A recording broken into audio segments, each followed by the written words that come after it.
of uses of blogs. Axel has actually coined the term producage to better describe the current paradigm shift towards user-led forms of collaborative content creation, which are proving to have an increasing impact on media, economy, law, social practices, and democracy itself.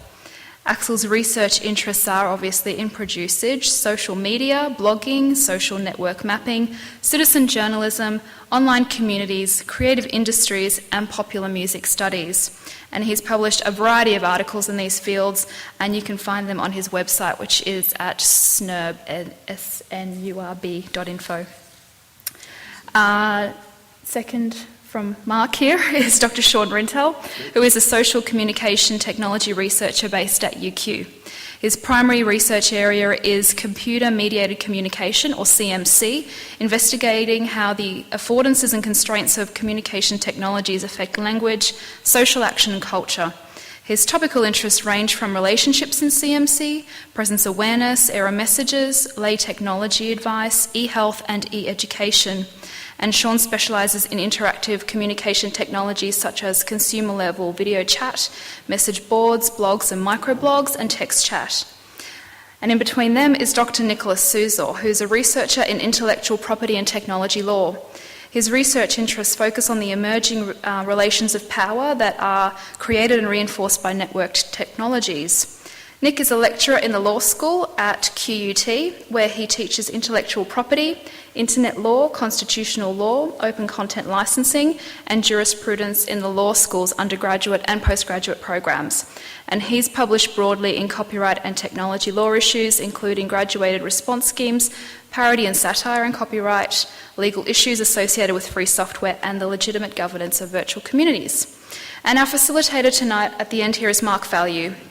Mark is an e-research specialist at Griffith Uni, where he recently has worked on developing the online and IT aspects of large-scale research projects in linguistics, heritage, the arts and humanities, and health.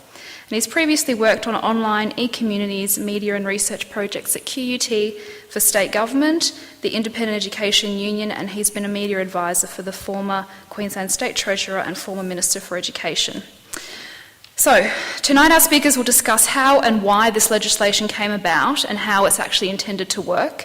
They'll discuss how effective a legislation like SOPA and PIPA would be at stopping online piracy or copyright infringement, and most importantly, what the potential impact of American laws designed to protect the interests of a few large commercial enterprises might be on the rest of the world and the practical functioning of the internet at large. So the SOPA and PIPA bill may be postponed for the time being, but the bigger questions surrounding its development and potential future are still very relevant to us. So tonight's format is about 40 minutes discussion followed by 20 minutes Q&A. Please be aware that we're audio recording tonight, and as well as the question time at the end, and it'll be available as a podcast on our website. So if you've got any questions during question time, please wait for the mic so we can actually capture what you're saying. And if you'd like to comment or follow the discussion online, please use the Twitter hashtags displayed on the screen there. And I'll now hand over to Mark to start our conversation. Thank you. Good evening, everyone. Because of the huge online response, a lot of people are aware of the SOPA and PIPA legislation, but just briefly, it is a response to a perceived problem with piracy and intellectual property infringements of American corporations, particularly with respect to foreign websites and cross-border issues related to the infringement of that intellectual property.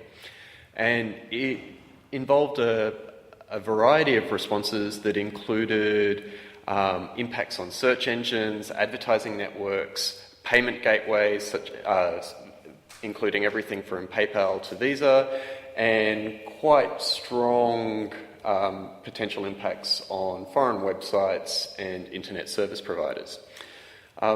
Naturally, a lot of people online were intrigued when they heard about it. In fact, the Democratic Senator Ron Wyden, when announcing that SOPA and PIPA, for the moment at least, are dead, said that things in American democracy had changed due to the legislation, and that the online response was like nothing that had ever occurred in American history before. In fact, the Wikimedia Foundation estimates that 162 million people on their website alone encountered their 24-hour protest, and Google estimates that 7 million people signed its petition in a single 24-hour period. 7 million Americans signed its petition in a single 24-hour period. So they're really some quite mind-boggling numbers. But I'd like to throw to Nick. Would you be able to tell us a little about the proposed legislation and its intent? All right, thanks, Mark. So I think to really understand SOPA, we need to understand a little bit of the history. Over the last 10, 15, 20 years, the content industry, the copyright industry, has really been struggling to find viable targets in which to impose pressure to slow down internet infringement. So we saw them able fairly easily to shut down Napster, because Napster had this centralized server and they could control infringement, and they could point to someone who they could identify as a bad person and shut down Napster. The response from the tech industry was to decentralize. We moved to different peer-to-peer models where there was no single entity which could control the network or at least could oversee the day-to-day infringement that was happening on the network. And then we saw the second wave of peer-to-peer suits, the suits against the companies like Kazaa and Grokster and Aimster, for example, based not necessarily on their direct control over infringement, but based on the fact that they were encouraging people to infringe.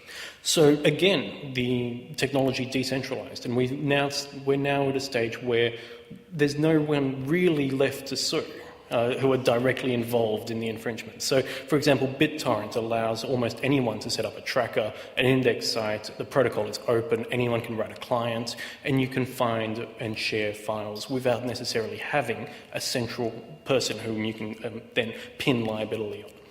So the industry's left really with no particular person to go after who's directly involved, so they need to go to a second layer, the people who are helping other people infringe or facilitating infringements in some way. And recently, I should say also that they tried suing users, but that was a terrible PR disaster. It's very, very bad business to sue your fans and sue your consumers, so they're not really too keen on doing that. So the move now is to go after the intermediaries which really have nothing to do with infringement. In Australia, we see a case against IINet, now our second largest ISP, it was a third at the time, alleging that they have a responsibility to monitor or at least to respond to allegations that their users are using their networks, their pipes, to infringe. And this is something we've never really seen before because there's just no one left for the industry to go after.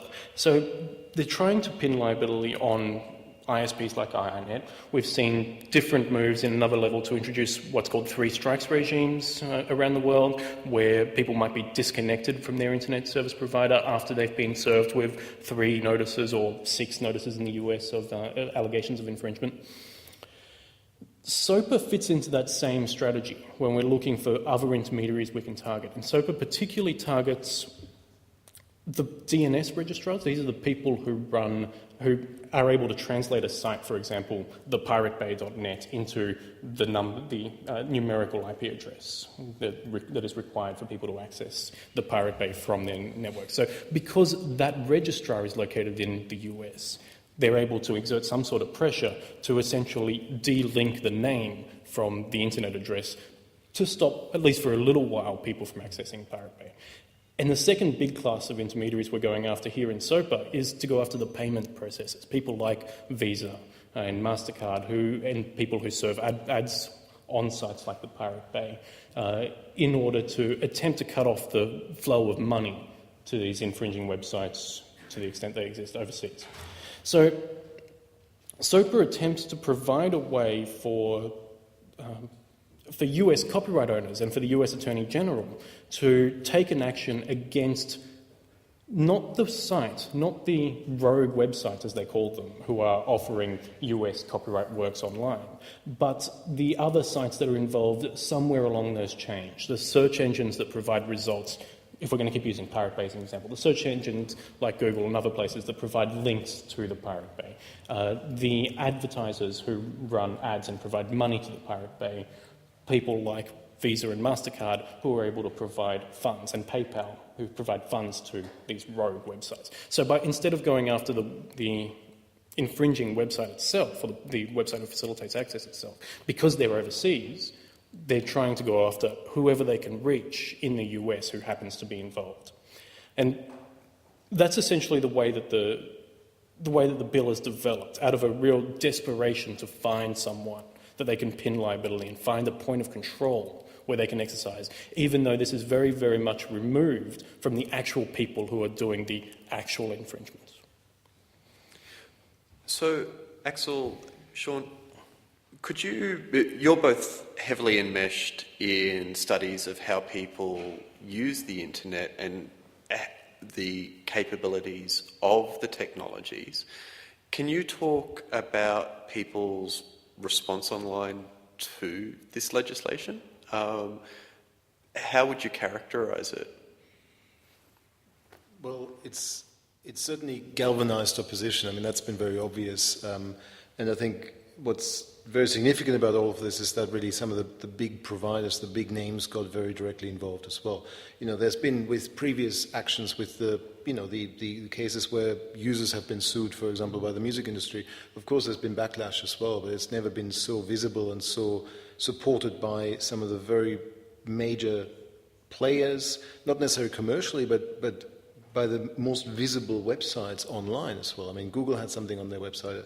We've seen this, with Wikipedia, Reddit, and a number of major destinations for visitors online have either blacked out or at least provided information about what's been going on. So it's been the fact that it's gone up to that level, that it's gained that visibility online, that's really made this protest so significant, and as you say, as some people are saying now, that it's actually changing the way the American democracy works. I think that may actually be going a little bit too far. I think this is a great case of a protest, but the long-term fight is really what will decide what happens with all of this, of course. But these are not necessarily organisations that are strongly invested in the infringement of intellectual property. In many cases, they're large players in the production of valuable intellectual property. On what basis were they protesting the proposed legislation? Well, I think one of the problems for users of sites like Reddit and Wikipedia and these sorts of things is that, for them, what they see is, at the coalface, they get to see images or hear, listen to songs or watch videos or these sorts of things. And they're just the things that they want to do day to day. That's just their fun that they do. What they see is that the sites that they go to do this are the ones that are sort of they're in the firing line, even though it's indirectly the DNS registrars and others who are going to be affected. It's those sites where they go to do their interaction day to day, the places where they go to form communities, where they go to just have a laugh at something, where something that doesn't seem, it's not like it's as important as, something fundamental to life like food or shelter or clothing, but something that you really enjoy doing. If you just find out that, well, this site could die because they'd be required to spend so much to enforce this legislation that it would just go away, it's not surprising that you get what's now being called bitroots activism, right? So it comes from grassroots, bitroots. And what I think is really neat is that up to this point, there's been this another new term called slacktivism. So you look on Facebook and these other things where people, they want to join a cause like anti-breast cancer or things like this, and so they send around an image, or they all join this thing and they all put a tick next to something or something like that, and that's showing their support for a cause, and they do nothing else. So in that sense, it's slack. But it's a way of showing your association with the cause and your belief in the cause. What was interesting about the SOPA PIPA blackout was that so many people did this at once, and so many people in so many different forums said to each other, hey, I think we should do this, I think we should black it out. Or they just upvoted the thing on Reddit that said, yes, we should have a SOPA PIPA blackout. That after a while you get that many tens of thousands of votes that even the major sites take notice of what you say. So we've got this progression from slacktivism to bitroots. As Axel says, whether this is going to have real effects on democracy, I think is a pretty long bow to draw, but something's happening at this grassroots, bitroots level. I guess there's always been the technological optimist view that these new technologies would enhance democracy, and we've been waiting for a long time for the clear signs of this, but recently, in the same breath, we've seen the use of these technologies in the Middle East to enable protest there, and now the same thing here. Is it part of a broad emerging phenomena, or are these isolated and disconnected events? Look, I think the one aspect that unites a lot of these things is certainly that there are more and more additional channels through which people can organize, through which people can find out what's going on. Talking about these things, you always end up sounding a little bit like a conspiracy theorist, but it certainly has been possible for these sorts of laws, this sort of legislation to be pushed through with relatively little scrutiny in a number of cases in the past. The TRIPS agreement and various other free trade agreements, harmonization or whatever we're calling it of copyright laws and so on around the world. There's been a number of these instances over the last 10, 20, 50 years perhaps even, where these sorts of legislations have kind of emerged fully formed, have been implemented fully formed without really a significant public scrutiny, and I mean really by the public, not just by journalists, but really by the public at large. So we're now at a point where there are far more sources of information about these things, and sources of information which are very much able to get that information to the wider public as well, without necessarily any barriers to the flow of information in there. We obviously also have a much greater word-of-mouth effect now through social media particularly, as these things get passed along, and obviously something like the global blackout helps massively in making it really widely visible. But even before that, there was quite a significant number of activists, and not just slacktivists, but really people who were quite heavily engaged and long-term engaged in this, who were able to organize, to share information, to let people know what's going on, which couldn't have happened in much the same way before the widespread use of, maybe social media and certainly other online media before that. So, that helps build that resistance much more. And that's the same whether we're talking about SOPA and PIPA, or whether we're talking about, the Occupy movement or the Arab Spring or various other things as well. None of these things are simply driven by online media. That's sort of the idea that, Tunisia was a Twitter revolution, for example, is well overblown. But these things certainly help.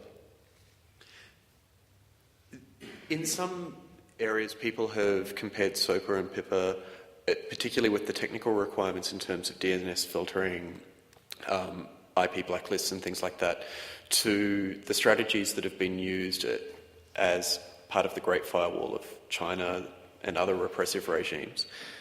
How similar are these proposals to some of the mechanisms contained in the proposed internet filtering regimes in Australia that have gone quiet recently, but last year were big news? Well, I don't want to draw too much of a similarity, but I think that you've touched on something that's really important there. That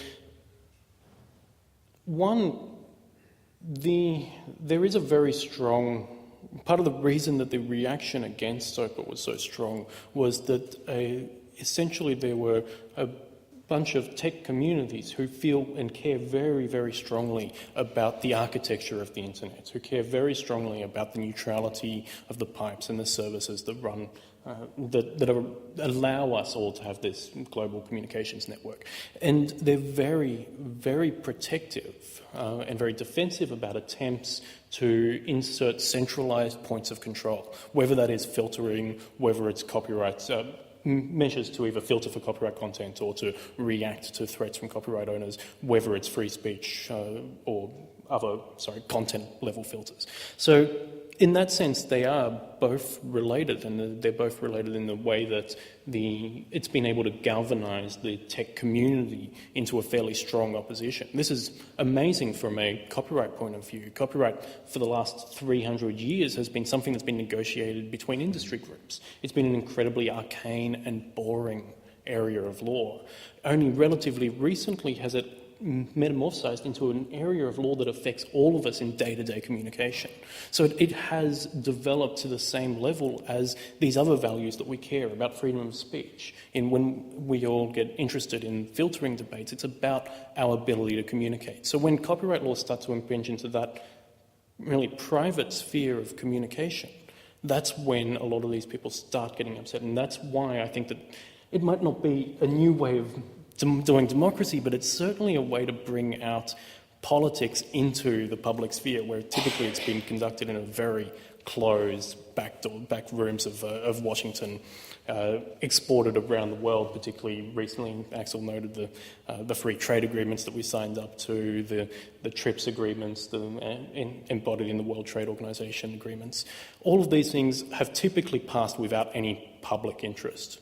Now I think when we're seeing how important these are to communication, how important they are to day-to-day activities, just like the filtering system is, and so forth, I think that's when people are starting to get interested, and that's a really interesting time.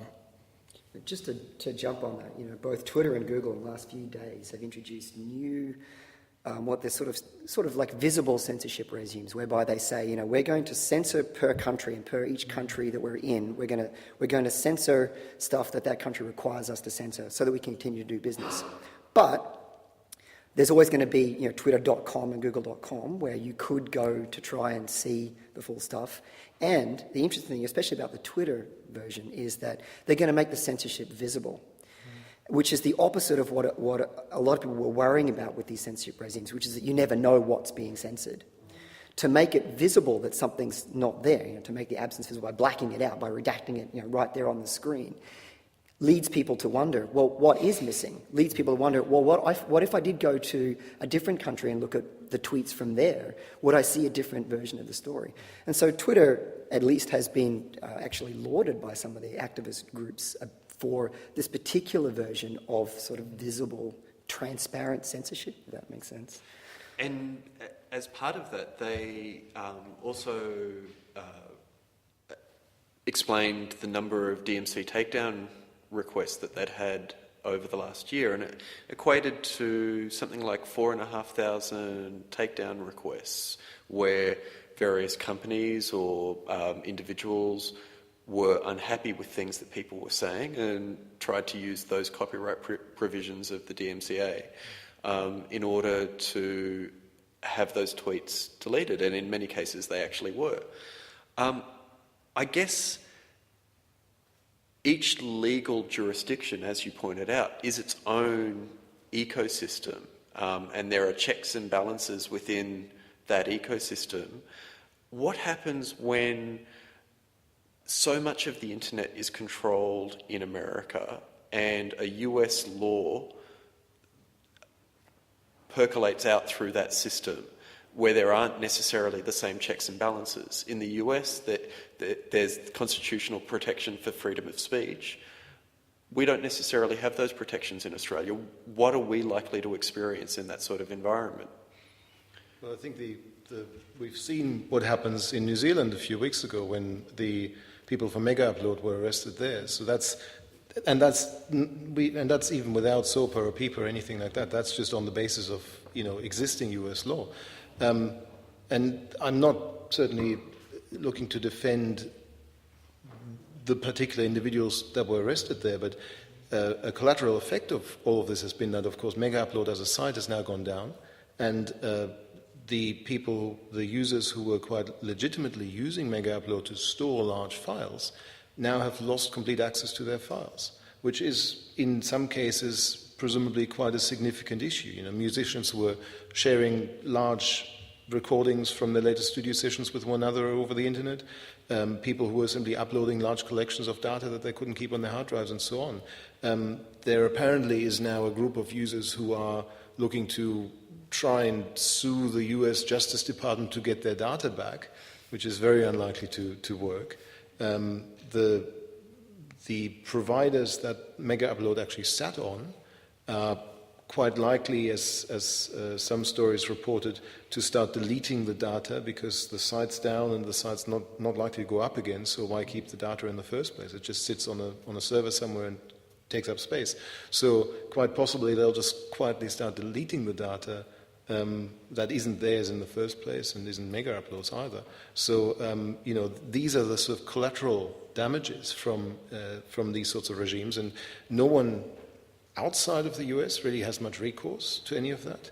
No one inside the US really has much recourse either. So, through this kind of action, suddenly, well, some file sharers or some pirates might have got hit, but a lot of innocent folk are collateral damage as well, and that's a real problem as well.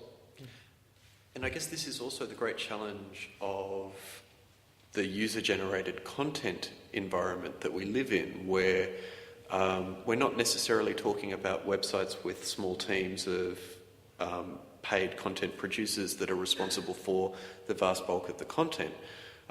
There are a wide variety of very vibrant online communities in Australia. For instance, the Whirlpool discussion forums that initially started out just as a single issue forum, but now have hundreds of thousands of threads, hundreds of thousands of users.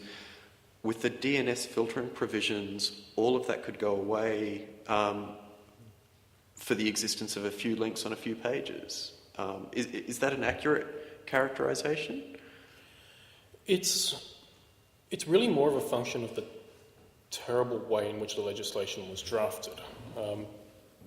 The bill is incredibly confusing. And this is why we've got essentially two different groups with two completely different ideas of what these bills will do. The copyright owners, the industry groups, will say that the bills are only designed to target operators of rogue websites like the Pirate Bay, who historically have been able to avoid the jurisdiction of US courts by hosting their servers and all of their assets outside of the US and outside of countries like New Zealand where we have extradition treaties. The problem is when you actually read the text of the legislation, it's not clear that it's that limited at all. So it would, in a worst-case scenario, impose quite onerous restrictions on people from Whirlpool to YouTube. And YouTube has hours of content uploaded every second. It's impossible for any person or any group of people to actually monitor that content as it goes up. So the real fear here is that there would be an obligation on websites to go through and make sure that their users who are uploading all of this fascinating, sometimes great, sometimes mediocre, but fascinating content online, if you were required to slow that down and to go through at each stage, then it could quite possibly, in a worst-case situation, harm and potentially cripple sites like Wikipedia and YouTube and Reddit and so on. So there's a real disconnect between what the legislation, at least as it's introduced, was supposed to do and what on its text it actually appears like it could do. And there's a real communication problem there. In fact, that also opens a lot of potential for abuse, because a site like YouTube, a site like Wikipedia, any of them, are very much open to people uploading stuff, of course. So if you were maliciously uploading copyrighted content to YouTube, and then let the RIAA or any of the other copyright enforcement groups, copyright holder groups, know about it, then they would have reasonable grounds to ask for YouTube ultimately to be taken down, I suppose. So if they wanted to, again, this sounds very conspiracy, but they could have a bunch of people who just upload stuff to websites they don't like. Well, we have some interesting case studies.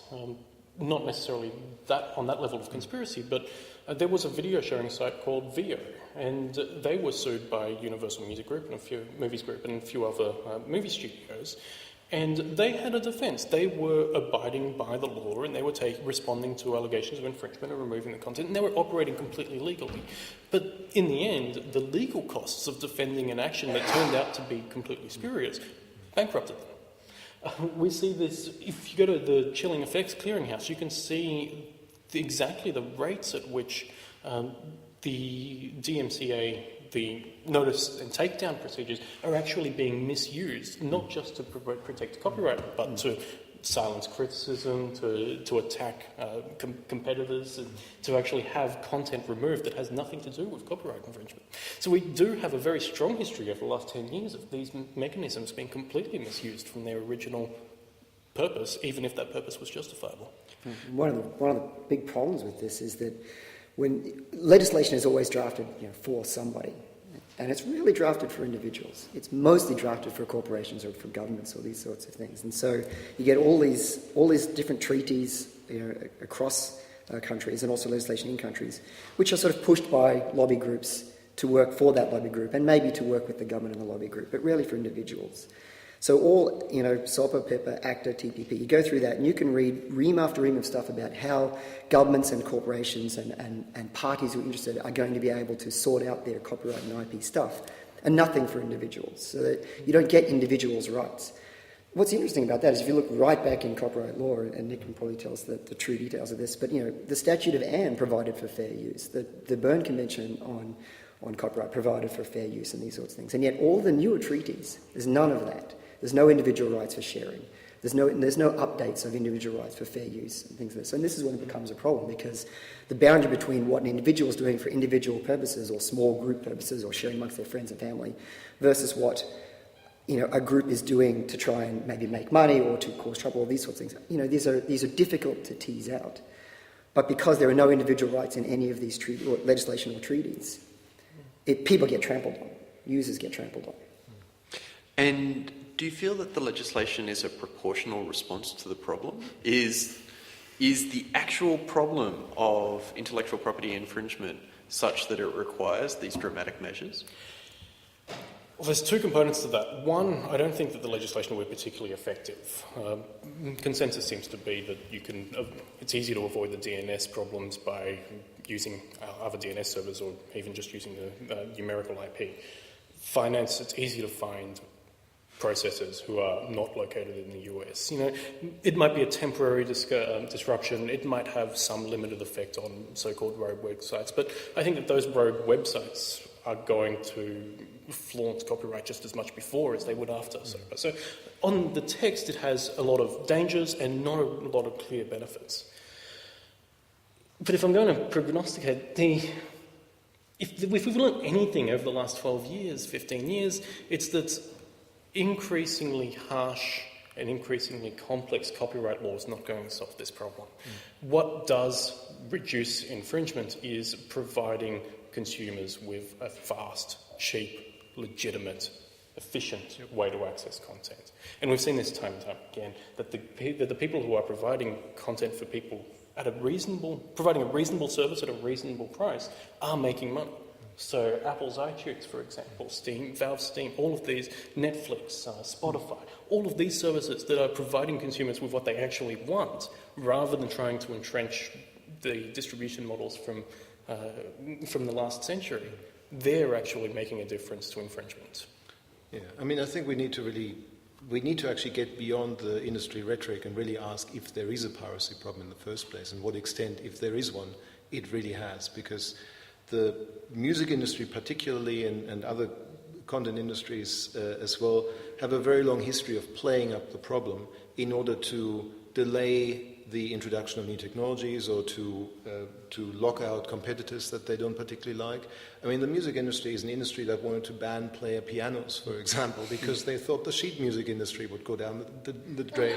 So, they have a very long history of this sort of stuff. They were against tape recorders, they were against video recorders, they were against radio, exactly, CD burners, you name it. They were against it. Any technology that's come along, they've been against. And every time the same claims come out that it destroys their business model, or that people will no longer buy whatever the previous format was, and there is actually very little evidence that that's the case. If you take out other factors, for example, with the decline in CD sales, if you take out the fact that the big bulk of CD sales, the big bump that we had in the 80s, early 90s, was actually driven by people replacing LPs with CDs. If you take that out of the equation, there isn't actually a very significant decline in CD sales after piracy first emerged.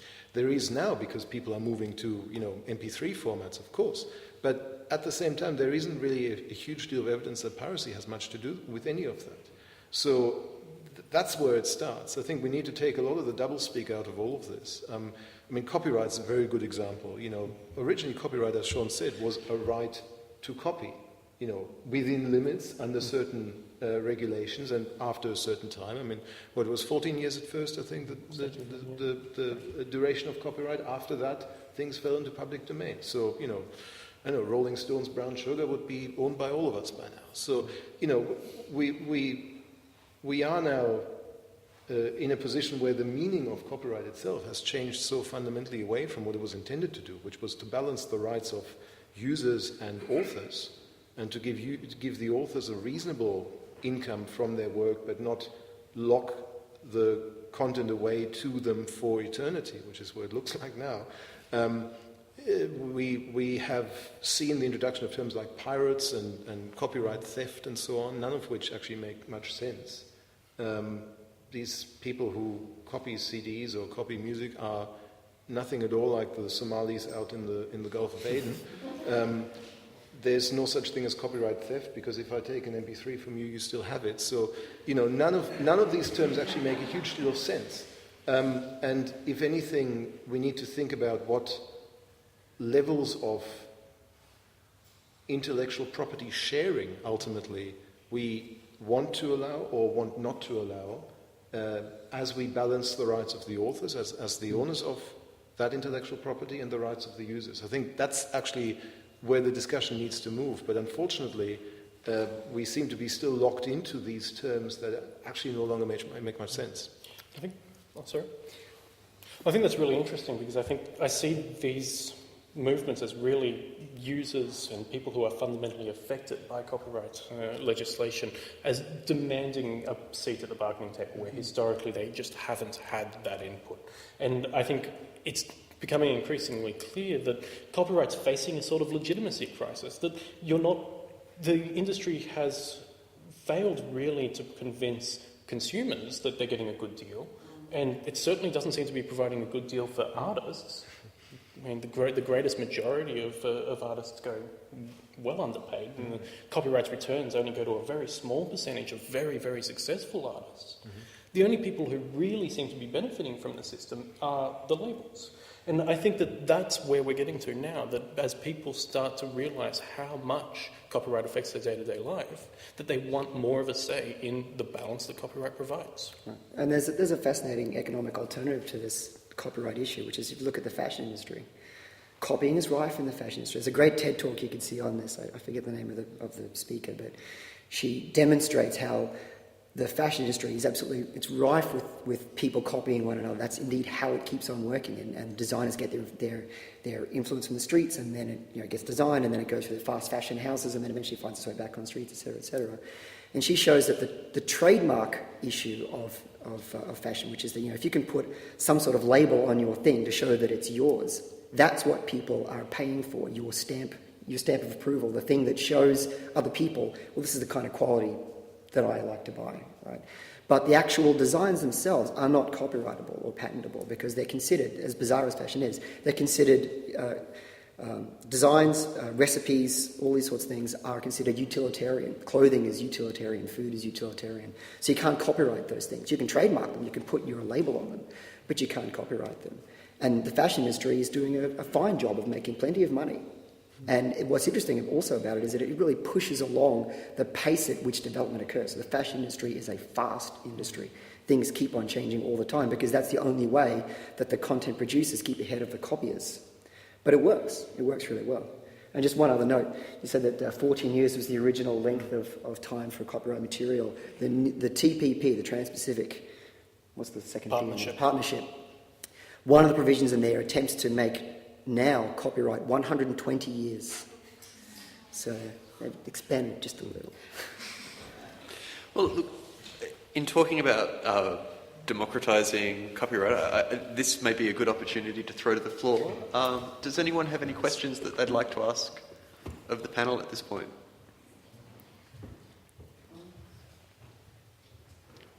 And just while the microphone, if you could put your hand up and the microphone will come to you. One question I'd like to ask while the microphone's travelling. Does this legislation present an opportunity to the rest of the world? There are chilling effects in America of this legislation. Does the rest of the world stand to benefit? Well, if the rest of the world stands up, perhaps, to some of the intended implications of the legislation, possibly. There's been a few encouraging signs, not so much around SOPA and PIPA, but the other four-letter word that's also been bandied around, which is ACTA, which is quite possibly a much more severe and much more significant piece of legislation, because it is something that the US is trying to sell to the rest of the world as a unified system for dealing with, well, copyright infringement and other things. At least the European Parliament's rapporteur on that legislation has just resigned in disgust very publicly and voiced his anger about the way this whole process has been going, which is behind closed doors, outside of the view of the public. So that helps to if you like, maintain the rage about these things. But at the same time, too, to some extent it's a bit too late, because as we've seen, again, with the New Zealand thing, the US can make or enforce whatever laws it likes, and if it turns out that you are in a country that has an extradition treaty with them and you've been rightfully accused under US law, then New Zealand can't very well say, but we don't think that's a very good law and we're not going to let you have this person. So there's very little they can do once these things have become US law in some form. And to that extent, we're kind of all hung in the bad lawmaking and bad policy making that happens in the US. I think you touched on something just to add there, something very important. The acronym ACTA, it's an anti-counterfeiting trade agreement, and that tells you a lot about the politics. This is actually a copyright agreement, but it's dressed up as a trade agreement. And because it's a trade agreement, that explains why it's being negotiated or has been negotiated in secret. But it also explains the pressure that the US can bring to bear to get other people to sign up to it. We signed up to the US free trade agreement a few years ago, and we brought with that all of the US's, well, at least the worst parts of the US copyright law. We didn't get fair use, which would have been a good, flexible exception. But because these are tied in to bodies like the World Trade Organization, which runs the TRIPS, which is the largest of the international copyright treaties, because they're tied into trade agreements, it becomes very, very difficult for countries like Australia, like Canada, New Zealand, increasingly all around the world, to really have much bargaining power with respect to the US in relation to adopting US copyright law.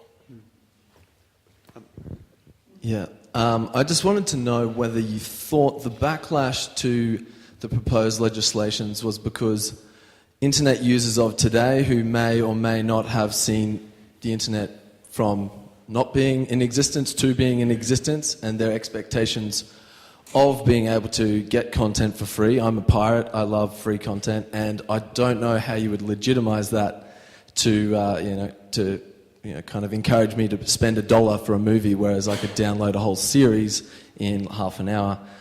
Is that why the backlash was so strong? Was because the internet community is so fixed on free content and everyone's a pirate? Well, maybe not quite to that extent, but there certainly is a sense that people, particularly people who've simply grown up, I mean, there are people alive now, people in this audience probably, who have never been alive without the internet actually being a major part of this world. There are people who've simply grown up with the expectation that there's a lot of content available for free online, or in fact that they can choose whether or not they want to remunerate the owner of that content for the quality. So, we've gone away from the model of if you want access to that particular song or to that particular movie or whatever it is, you have to buy it or rent it.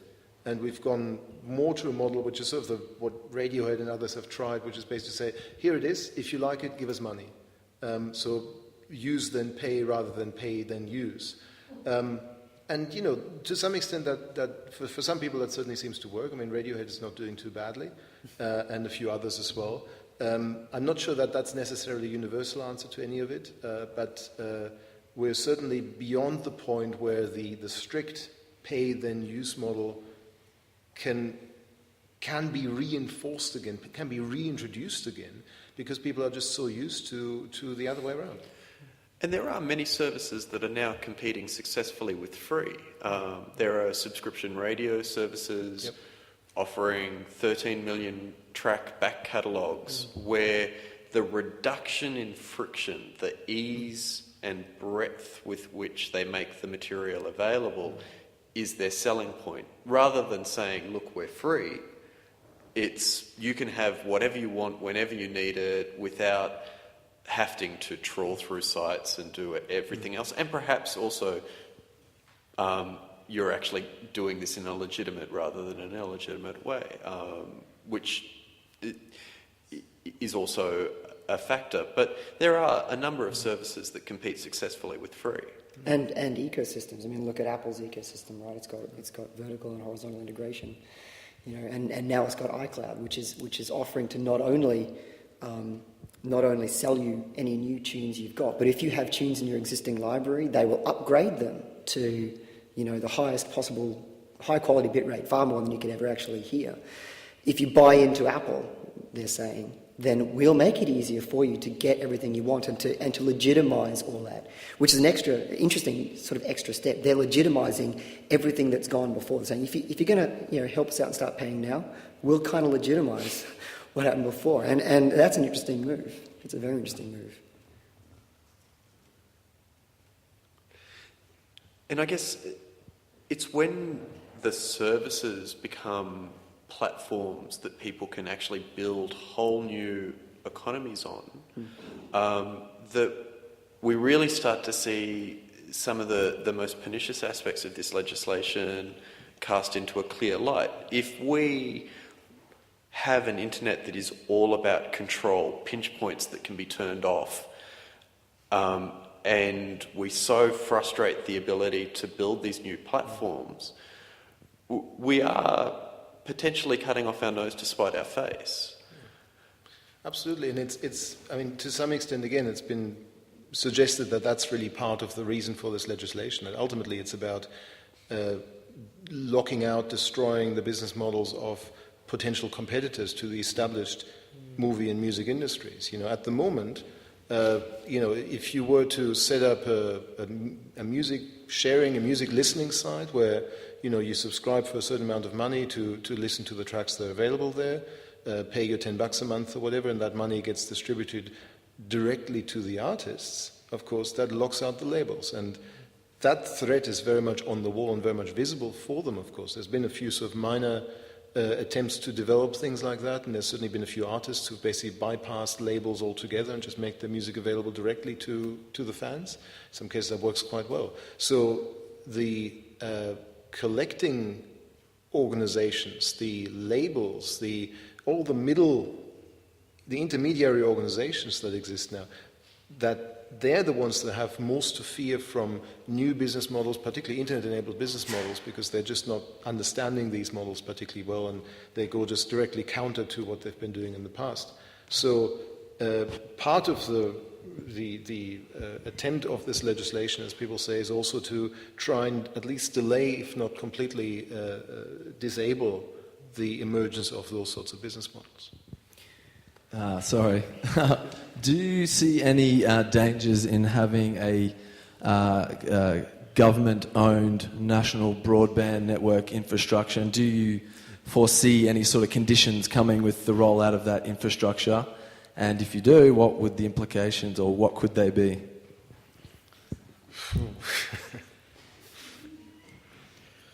Well, if I can take my facilitator hat off for a second. The interesting thing about the structure of the National Broadband Network is that it's a Layer 2 network rather than a Layer 3 network. So to think about that, what that actually means is that you will still be dealing with internet service providers that provide all of the domain name resolution services and things like that. You will maintain that relationship. So the National Broadband Network wouldn't necessarily have the ability, technically, as the network that it's proposed to be, to filter the network as such. However, it probably does give the government more leverage if they introduce their own SOPA and PIPA style legislation to say to an internet service provider, hey, you actually get your pipes from us, and we're turning off your pipe unless you agree to enact our legislation. So it's not so much that the filtering would be directly done by the government. It would still require compliance by third parties, but the structure of the network itself is actually very interesting in that it avoids some of those issues. And this is probably what worries me the most about the way that we're going about trying to find technological solutions to these various issues. So one of them is censorship and content classification. The other one that we're dealing with primarily here is copyright. And increasingly we're seeing the various groups try to bypass the legitimate public policy legislative sphere by leaning directly on the private owners of the infrastructure. So we saw in the US, for example, there would be a lot of opposition to introducing a graduated response, or so-called three strikes regime, where your ISP would be, by law, required to terminate your account based on an allegation. And that would fall under very strict First Amendment scrutiny, and it would be very difficult to pass in the US.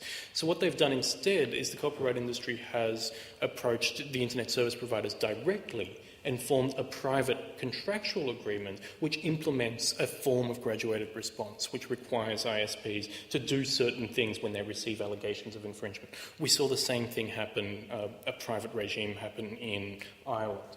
We've seen in Europe the development of private, and even here in Australia, where major ISPs developed private censorship regimes, even though it was clear that no public filter could be passed. So once the push for the Labor government to introduce content filtering it was clear that it was going to be blocked in the Senate, there was a deal reached which required most of the large Australian ISPs to voluntarily implement a reduced scope of filtering. But that's much less transparent because we don't have that public oversight. It doesn't go through our legislature, our parliament. It doesn't happen in light of public debate. It happens behind closed doors again between the people who actually own the pipes. And that is a trend which I think that is very worrying.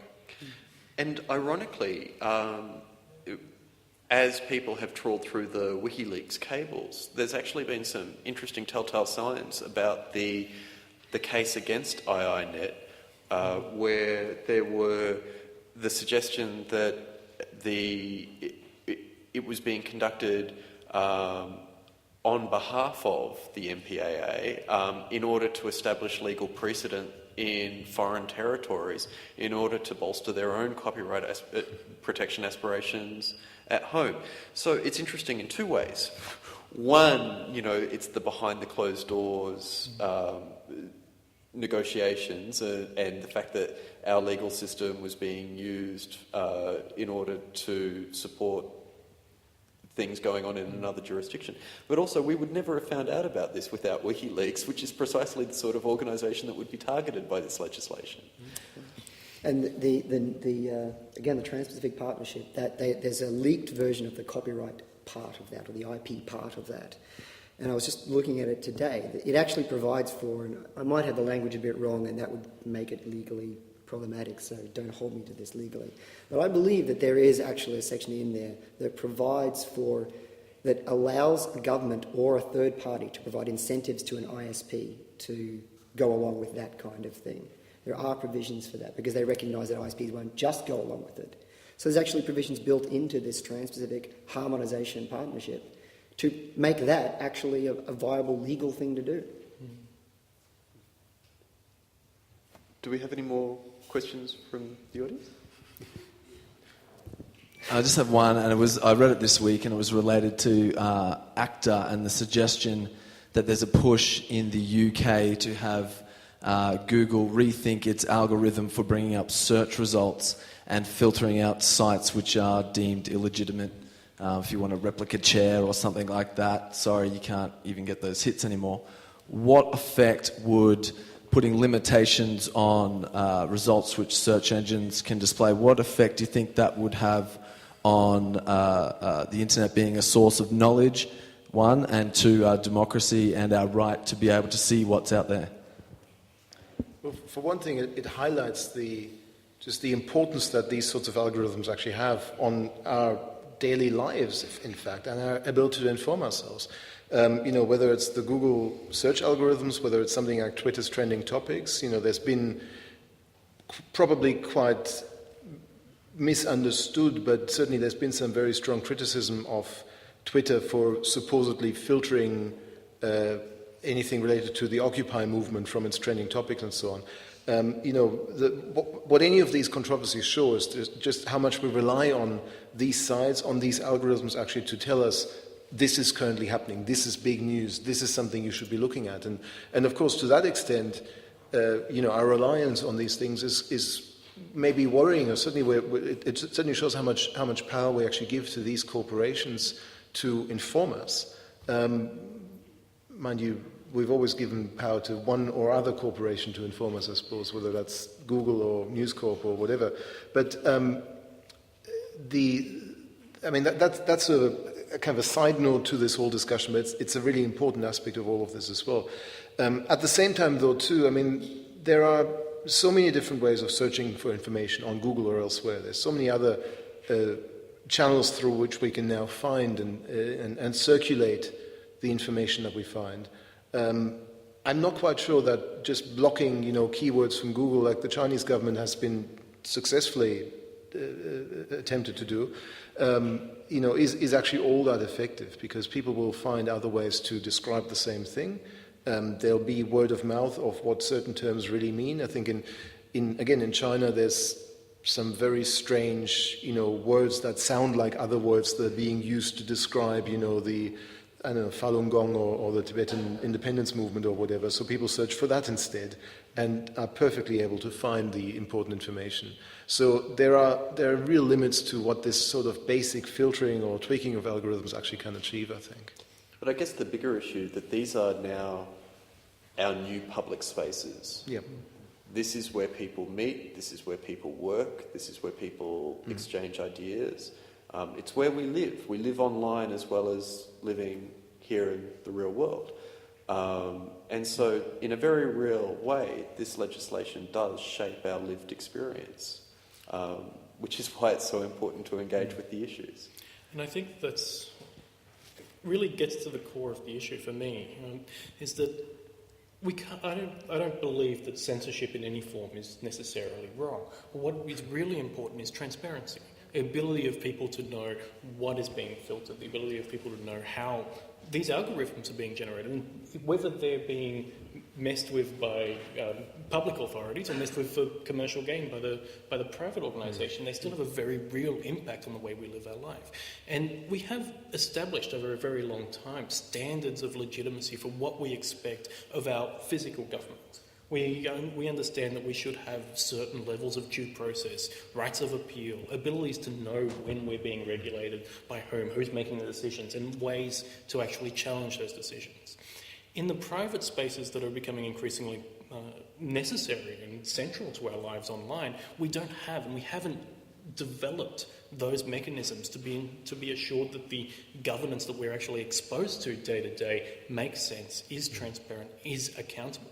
And I think that that's really the focus of a lot of these debates that come from very different areas, but really it's about being able to understand the rules that people are subject to and who's enforcing those rules and whose interests those rules are designed to in favour of. The periodic outcry over Facebook redesigns and privacy policies are a clear example of that, where an organisation feels that it's entitled to make whatever change, and as long as they inform their users that it's happened, then they're off the hook. And users making increasingly nuanced decisions about whether or not they choose to engage with those particular spaces. Or how they try to subvert perhaps some of these things as well, by just going against the grain and using them differently from what perhaps the designer intended. And I think, if you look for something optimistic in all of this, that's probably it, that you actually have these public outcries, that you actually have users, getting really active, becoming activists really against some of these things, and making a stink and forcing change in some cases as well. Because it's certainly not coming effectively from governments, and it's certainly not coming from any other sort of regulatory organizations particularly effectively. Ultimately, it's the users themselves who've been driving a lot of this. And there's plenty of, you can get, plugins for all the major browsers to change the way your Facebook page looks, to change it back to, just the previous news feed, or the news feed 2 things ago, or 3 changes ago, or 4 changes ago. And someone comes up with that sometimes because they don't like the new thing. But it happens to actually, do away with censorship in some way. It circumvents a problem which has been created by the thing. The other interesting thing is that we've got market-driven solutions to things like the filter bubble problem, which is what you were talking about. The interesting thing about Google and the way that it filters things, and you don't quite know what sort of things are included or not included because their secret source is their business.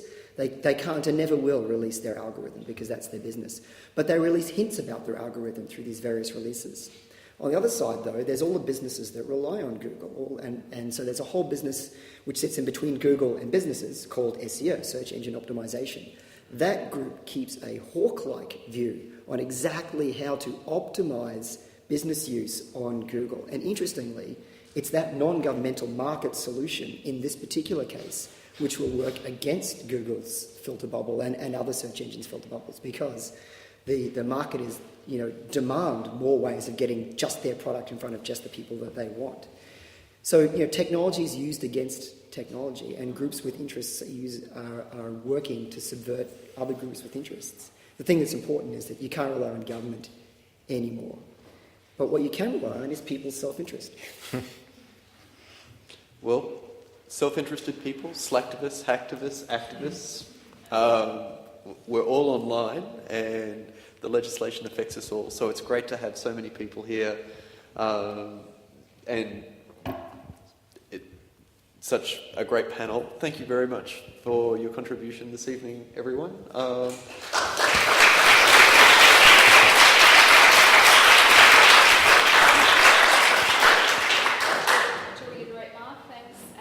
Sean, Nick and Mark for joining us tonight and for clarifying so many of those issues around the SOPA legislation for us. As I mentioned earlier, this talk will be available for podcast on our website, so if any of your friends or colleagues didn't make it, please share it with them. And also the Twitter conversation we've been having has been quite interesting, so check that out as well. We hold talks and events like this all the time, so visit the State Library website to find out what else we've got coming up. And we hope you enjoyed your night, and thank you again for coming. Good night.